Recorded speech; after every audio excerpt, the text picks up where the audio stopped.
Education test మ్యాచ్లో మన team India చరిత్ర తిరగరాసింది. ఒక అదిరిపోయే మాస్ కంబ్యాక్తో ఇంగ్లాండ్ టీంను చిత్తుగా ఓడించారు.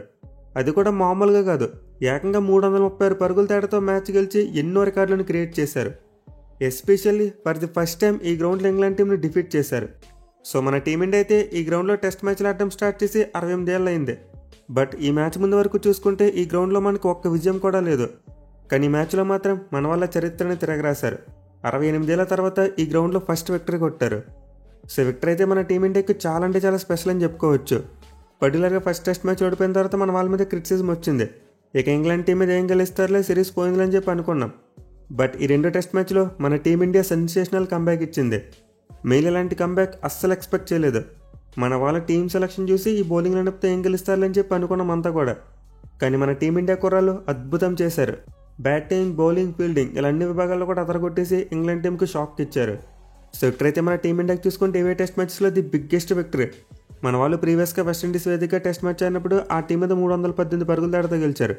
అండ్ ఎడ్యుకేషన్ టెస్ట్ మ్యాచ్ ముందు వరకు మనకు అదే పెద్ద ఇవే విక్టరీ. కానీ ఈ మ్యాచ్లో మాత్రం ఆ రికార్డును బ్రేక్ చేశారు. 336 రన్స్ డిఫరెన్స్తో మ్యాచ్ గెలిచారు. ఇన్ఫ్యాక్ట్ ఇప్పటివరకు గ్రౌండ్లో ఇంగ్లాండ్ టీంను ఏ టీం కూడా అంత పెద్ద మార్జిన్తో డిఫీట్ చేయలేదు. అలాగే మన ఏషియన్ కంట్రీస్లో చూసుకున్న ఈ టీం కూడా ఎగ్జిబిషన్కి వచ్చి టెస్ట్ మ్యాచ్ గెలవలేదు. ఫర్ ది ఫస్ట్ టైం ఇది మన టీమిండియాకే పాసిబుల్ అయింది. సో విధంగా మన టీమిండియా అయితే ఈ టెస్ట్ మ్యాచ్లు గెలిచి చాలా రికార్డులను బ్రేక్ చేసింది. మరి ముఖ్యంగా ఫర్ ది ఫస్ట్ టైం సేనా కంట్రీస్లో 300 కంటే ఎక్కువ డిఫరెన్స్తో మ్యాచ్ గెలిచాం. అలాగే మన వాళ్ళకి టెస్ట్ విక్టరీ సేనా కంట్రీస్లో చూసుకుంటే 30వ విక్టరీ. అంటే ఇప్పటివరకు ఏ ఏషియన్ కంట్రీ కూడా ఇలాంటి ఘనత సాధించలేకపోయింది. సో మన టీమిండియా అయితే ఎగ్జిబిషన్ టెస్ట్ మ్యాచ్లో నిజంగా ఒక చారిత్రాత్మక విజయాన్ని నమోదు చేశారు. పర్టికులర్గా గిల్ క్యాప్టెన్సీకి ఒక అద్భుతమైన స్టార్ట్ దొరికిందని చెప్పుకోవచ్చు. ఈ మ్యాచ్లో అతను అద్భుతమైన బ్యాటింగ్ పర్ఫార్మెన్స్ ఇచ్చి మన టీమిండియా గెలవడంలో కీ రోల్ ప్లే చేశాడు. సో నిజంగా మన వాళ్ళు ఇంగ్లాండ్ సిరీస్లో గిల్ క్యాప్టెన్సీలో ఇలాంటి విన్ సాధిస్తారని చెప్పి కళలో కూడా అనుకోలేదు. ఇన్ఫ్యాక్ట్ చాలామంది జోష్యం చెప్పారు మన వాళ్ళు ఈ సిరీస్ని 0-5 తేడాతో ఓడిపోతారని, అంటే వైట్ వాష్ అయిపోతారని చెప్పి. బట్ శుభ్మన్ గిల్ క్యాప్టెన్సీలో బరిలోకి దిగిన మన టీమిండియా ఫస్ట్ టెస్ట్ మ్యాచ్లో ఇంగ్లాండ్ టీంకి బేవచ్చమైన కాంపిటీషన్ ఇచ్చారు. అండ్ ఇప్పుడు సెకండ్ టెస్ట్ మ్యాచ్లో చూసుకుంటే ఒక హిస్టారిక్ విన్ సాధించారు. సో రియల్లీ విక్టరీకి అయితే మన టీమిండియాకి హ్యాట్స్ ఆఫ్ చెప్పి తీరాలి. ఇక డే 5 విషయానికి వస్తే మన టీమిండియా డామినేషన్ ఏమాత్రం తగ్గలేదు. ఈరోజు కూడా ఇంగ్లాండ్ టీంను కంప్లీట్లీ అవుట్ ప్లే చేశారు. ఎస్పెషల్లీ ద మ్యాన్ ఆకాశ్దీప్ అసలు ఏమన్నా బౌలింగ్ చేశాడు భయ్య. Out of the world, out of the box, incredible bowling అసలు ఎన్ని ఉంటాయని చెప్పేసుకోవచ్చు. ఎందుకంటే ఈ మ్యాచ్లో అతని మీద చాలా వరకు ఒత్తిడి ఉంది. బికాస్ బుమ్రా ప్లేస్లో టీంలోకి వచ్చాడు, అంటే తను ఫిల్ చేయవలసిన షూస్ చాలా పెద్దవే. బట్ ఆకాశ్దీప్ మాత్రం ఈ టెస్ట్ మ్యాచ్లో మైండ్ బ్లోయింగ్ బౌలింగ్ చేశాడు. ఎస్పెషల్లీ డే 5 స్టార్టింగ్లో అయితే బేవచ్చం. అసలు ఫ్లాట్ వికెట్ మీద బాల్ని ఒక రేంజ్లో మూవ్ చేస్తూ ఇంగ్లాండ్ బ్యాట్స్మెన్ వణికించేశాడు. సో మనకైతే డే 5 స్టార్టింగ్ అంత సాఫీగా ఏమీ లేదు. వరుణ్ దేవుడు కాసేపు అడ్డొచ్చాడు. ఇన్ఫ్యాక్ట్ ఆల్మోస్ట్ 2 గంటల వర్షం కారణంగా పోయింది. సో ఈ టైంలో మ్యాచ్ జరుగుతుంది లేదని చెప్పి కొంతవరకు ఆందోళన పడ్డాం. ఇన్ఫ్యాక్ట్ ఒకనొక పాయింట్ ఆఫ్ టైం నుండి ఓవర్స్ కూడా తగ్గిపోవడం మొదలయ్యాయి. సో ఈ విధంగా డే స్టార్టింగ్లో మన టీమిండియా ఫ్యాన్స్కి కొంత ఆందోళన కలిగింది. బట్ వర్షం అయిపోయిన తర్వాత అవుట్ ఫీల్డ్ సెట్ అయ్యాక గేమ్ని మళ్ళీ రీస్టార్ట్ చేశారు. అండ్ ఆల్సో ఓవర్స్ చూసుకుంటే ఫైనల్ డేలో 10 ఓవర్లు పోయాయి. అంటే డే 5లో 90 ఓవర్లు కాకుండా 80 ఓవర్లకు గేమ్ను కుదించారు. సో దీంతో మన టీమిండియా విజయం మీద కొంతవరకు డౌట్ స్టార్ట్ అయ్యాయి. అంటే ఇంగ్లాండ్ వాళ్ళు ఏమైనా మ్యాచ్ని డ్రా చేసుకునేలా ఆడతారా అని చెప్పి కొంతవరకు డౌట్ పడ్డాం. బట్ ఎప్పుడైతే ఆకాశ్దీప్ స్టార్టింగ్లో 2 వికెట్లు తీశాడు, ఆలీ పాప్ మరి హ్యారీ బ్రూక్ వీళ్ళిద్దరిని ఎప్పుడైతే అవుట్ చేశాడో అప్పుడు ఇంక ఇంగ్లాండ్ టీం ఆశలు కోల్పోయింది. అంటే ఇంక ఈ మ్యాచ్ని డ్రా చేసుకోవడం మా వల్ల కాదు అన్నట్టు చేతులు ఎత్తేశారు. అది ఆలీ పాప్ మరి హ్యారీ బ్రూక్ అవుట్ కాకుండా ఒక సెషన్ ఆడుంటే ఖచ్చితంగా ఇంగ్లాండ్ టీం ఈ మ్యాచ్ని డ్రా చేసుకునేది. సో డెఫినెట్లీ ఇనీషియల్గా ఆకాశ్దీప్ 2 వికెట్లు తీయడం మన టీమిండియాకు చాలా కలిసి వచ్చింది. ఆలీ పాప్కి వేసిన బాల్ ఎక్స్ట్రా బౌన్సే అతని డిఫెన్స్ని చీల్చుకుంటూ వెళ్ళి వికెట్ని కొట్టింది. అండ్ దెన్ హ్యారీ బ్రూక్ చూసుకుంటే ఒక అన్ఎక్స్పెక్టెడ్ బాల్ పడింది. అసలు బాల్ పిచ్చిన తర్వాత లోపలికి అంతలా కట్ అవుతుందని చెప్పి వేసిన ఆకాశ్దీప్ కూడా అనుకుని ఉన్నాడు. సో యాక్చువల్గా ఏం జరిగిందంటే ఈరోజు మార్నింగ్ ఇంగ్లాండ్ వాళ్ళు హెవీ రోలర్ యూజ్ చేసుకున్నారంట. అంటే గేమ్ స్టార్ట్ అయ్యే ముందు పిచ్ని రోల్ చేసేందుకు హెవీ రోలర్ని సెలెక్ట్ చేసుకున్నారు. దీంతో ఇనిషియల్గా టాప్ లేయర్ మీద ఉన్న క్రాక్స్ ఓపెన్ అయిపోయాయి. అండ్ ఎగ్జాక్ట్లీ ఆకాశ్దీప్ ఈ క్రాక్స్ని టార్గెట్ చేస్తూ సరైన లెంత్లో బౌలింగ్ చేశాడు. ఇన్ఫాక్ట్ తన లెంత్లో యాక్యురసీ అయితే మామూలుగా లేదు ఈ మ్యాచ్లో. సో ఆకాశ్దీప్ బౌలింగ్లోని యాక్యురసీ అలాగే పిచ్ మీద ఉన్న క్రాక్స్ ఈ రెండు కలిపి ఇంగ్లాండ్ బ్యాట్స్మెన్కి వణుకు పుట్టించాయి. మెయిల్ హ్యారీ బ్రూక్ అవుట్ అయిన తీరు చూసుకుంటే కంప్లీట్లీ క్లూలెస్గా కనిపించాడు. అసలు తను ఆడిన షాట్కి బాల్ వెళ్ళిన ప్లేస్కి సంబంధం లేదు. అండ్ ఆలీ పాప్కి చూసుకున్న ముందు చెప్పుకున్నట్టు ఎక్స్ట్రా బౌన్స్ కనిపించింది. సో నిజంగా ఆకాశ్దీప్ అయితే పెద్ద గేమ్ లేని పిచ్ నుండి కూడా మ్యాజిక్ రాబట్టాడు. అద్భుతమైన యాక్యురసీతో బౌలింగ్ చేసి మన టీమిండియాకు ఒక అసాధారణమైన విజయాన్ని అందించి పెట్టాడు. బట్ స్టార్టింగ్లో మన వాళ్ళు 2 వికెట్లు తీసినప్పటికీ ఆ తర్వాత ఒక పార్ట్నర్షిప్ రావడం చూసాం. బెన్ స్టోక్స్ మరియు జేమీ స్మిత్ ఇద్దరు కలిసి మెల్లగా మన టీమిండియా బౌలర్స్ని సమర్థవంతంగా ఎదుర్కోవడం మొదలుపెట్టారు. బట్ అఫ్కోర్స్ ఇనిషియల్గా ఈ పేరుకు కొంతవరకు లక్ కూడా కలిసి వచ్చింది. ఆకాశ్దీప్ వేసిన కొన్ని మైండ్ బ్లోయింగ్ బాల్స్ చాలా గట్టిగా బీట్ అయ్యాయి. చాలా క్లోజ్గా వికెట్ దగ్గర నుండి పాస్ అయ్యాయి. ఇన్ఫాక్ట్ జేమీ స్మిత్ అయితే ఒక ఓవర్లో 2 సార్లు చాలా క్లోజ్గా బీట్ అయ్యాడు. బట్ ఎప్పుడైతే ఆకాశ్దీప్ స్పెల్ అయిపోయిందో ఆ తర్వాత వీళ్ళిద్దరూ మెల్లగా కుదురుకున్నారు, స్కోర్ బోర్డ్ని ముందుకు కదిలించారు. యాక్చువల్గా మన టీమిండియా కెప్టెన్ శుభ్మన్ గిల్ ఈ రోజు మార్నింగ్ ఒక గ్యాంబుల్ తీసుకున్నాడు.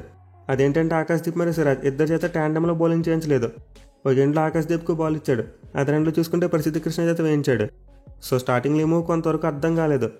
బట్ నిజానికి ఆకాశ్దీప్ ఏ ఎండ్ నుంచి బౌలింగ్ స్టార్ట్ చేశాడో ఆయన నుండి సిరాజ్కి మంచిగా వికెట్స్ పడ్డాయంట. అంటే పేలియన్ ఎండ్ కంటే అతనికి బర్మింగ్హామ్ ఎండ్ నుంచి బౌలింగ్ చేసినప్పుడు ఎక్కువ వికెట్స్ పడ్డాయి. దీంతో సిరాజ్ని కూడా ఆ ఎండ్ నుంచి బౌలింగ్ చేయించాలని చెప్పి అదే ఎండ్లో ప్రసిద్ధ కృష్ణకు బౌలింగ్ ఇచ్చాడు. మళ్ళీ ప్రసిద్ధ కృష్ణ దీనికి బాగా రియాక్ట్ అయ్యాడు. ఈ సిరీస్లో ఫర్ ది ఫస్ట్ టైం చాలా మంచి బౌలింగ్ చేశాడు. రన్స్ ఇవ్వకుండా కట్టుదిట్టంగా ఇంగ్లాండ్ బ్యాట్స్మెన్ అడ్డుకున్నాడు.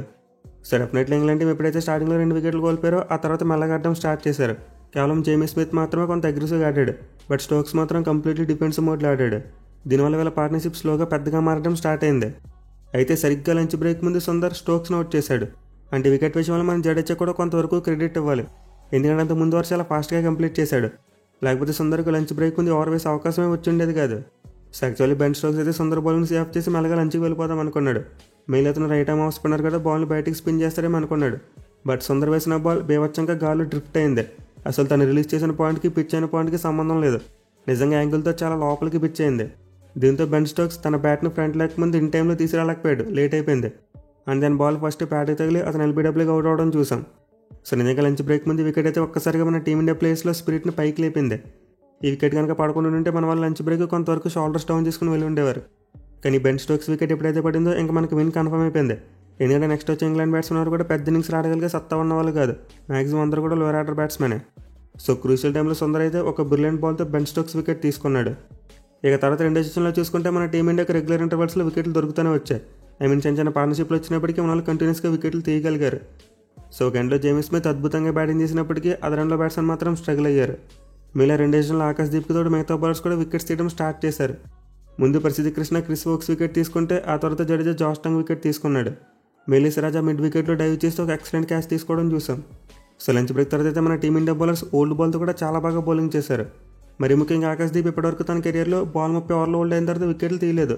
కానీ ఇన్నింగ్స్లో మాత్రం ఓల్డ్ బాల్తో కూడా 2 వికెట్లు తీసుకున్నాడు. ఎస్పెషల్లీ జేమీ స్మిత్గా షార్ట్ బాల్తో ట్రాప్ సెట్ చేయడం చూసాం. వరుసగా 2 సిక్స్లు కొట్టినప్పటికీ దాన్ని కంటిన్యూ చేశాడు. అండ్ దెన్ థర్డ్ పుల్ షాట్కి అతను అవుట్ అయిపోవడం చూసాం. సో డేపైలో మన టీమిండియా టాక్టిక్స్ అయితే చాలా బాగా వర్కౌట్ అయ్యాయి. ఎస్పెషల్లీ గిల్ కూడా చాలా మంచి ప్రొయాక్టివ్ క్యాప్టెన్సీ చేశాడు. అగ్రెసివ్గా ఫీల్డ్ ప్లేస్మెంట్స్ పెట్టడం, అలాగే బౌలింగ్ చేంజెస్ కూడా చాలా వరకు మంచిగా చేశాడు. బట్ ఎనివే ముందు చెప్పుకున్నట్టు హీరో మాత్రం ఆకాశ్దీపే.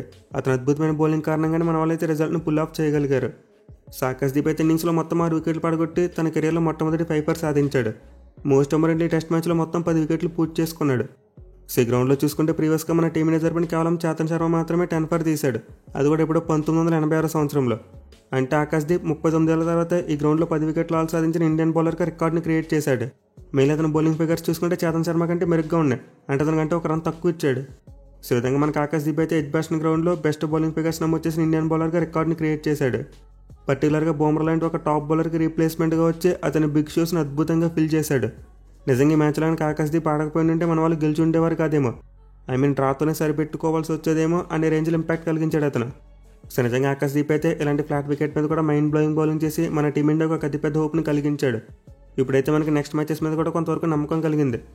బూమ్రా, ఆకాశ్దీప్ మరియు సిరాజ్ వీళ్ళ ముగ్గురు కలిసి బౌలింగ్ చేస్తే మన టీం బౌలింగ్ ఇంకా స్ట్రాంగ్ అవుతుందని చెప్పి నమ్మకం పెరిగింది. సో డెఫినెట్లీ టెస్ట్ మ్యాచ్ మన టీమిండియాకు ఒక హిస్టారిక్ విన్ మాత్రమే కాదు, భవిష్యత్తుకు ఒక పెద్ద బంగారు బాట వేసిందని చెప్పుకోవచ్చు. కెప్టెన్గా గిల్ సక్సెస్ అయ్యాడు. అండ్ నెంబర్ 4లో చూసుకుంటే అద్భుతమైన బ్యాటింగ్ చేస్తున్నాడు. ఎక్కువ బౌలింగ్లో చూసుకుంటే ఆకాశ్దీప్ గ్రూమ్ అయ్యాడు మనకి. సో ఈ విధంగా మన టీమిండియా అయితే ఈ టెస్ట్ మ్యాచ్లో ఒక అద్భుతమైన విక్టరీ కొట్టి ఈ సిరీస్ని బట్టి చాలా ఇంట్రెస్టింగ్గా మార్చింది. నెక్స్ట్ 3 మ్యాచెస్ చాలా ఉత్కంఠభరితంగా ఉండబోతున్నాయి. చూడాలి మరి మన టీంని నెక్స్ట్ మ్యాచెస్లో కూడా దూకుని కొనసాగించి ఈ సిరీస్ని సాధిస్తారా లేదనేది.